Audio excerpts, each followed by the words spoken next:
এই যে আগুন লেগেছে, আমরা আজকে মর্মাহত।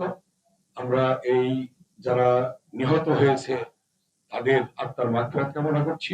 সাথে সাথে সরকার পদক্ষেপ গ্রহণ করেছে, মাননীয় সংসদ সদস্য সাহেব পদক্ষেপ গ্রহণ করেছে।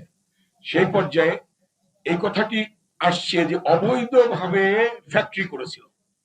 এই যে কেরানীগঞ্জে দক্ষিণে এবং মডেলে অবৈধ যে ফ্যাক্টরি গুলা, এগুলির ব্যাপারে আমাদের ইউনো সাহেবকে আমি অনুরোধ করব, আপনি সরজমিনে আপনার টিম পাঠিয়ে দেখুন কার কাগজপত্র আছে, কার কাগজপত্র নাই।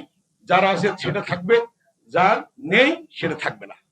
এই বিষয়টা আপনি জরুরি ভিত্তিতে দেখুন। আরেকটি জিনিস, নতুন করে দেখা যায় কোনো ট্রেড লাইসেন্স করলো না, কোনো কিছু করলো না, কোনো লাইসেন্স নাই, বিভিন্ন জায়গায় জমিতে অমুক জায়গায় ফ্যাক্টরি করে তুলছে। এদিকে একটু খেয়াল রাখতে হবে। এদিকে খেয়াল রাখতে হবে যাতে আপনাদের অনুমতি ছাড়া, মানে ট্রেড লাইসেন্স বা ইউনিয়ন পরিষদের অনুমতি ছাড়া কোনো কিছু যেন না করতে পারে যত্র। আরেকটা জিনিস, রাস্তার দুই ধারে 10 ফিট 10 ফিট 20 ফিট রেখে দিতে বলবেন। এটা মাইকিং করতে হবে। এবং অতীতে যা হয়েছে, এখন তার ভাঙা যাচ্ছে না।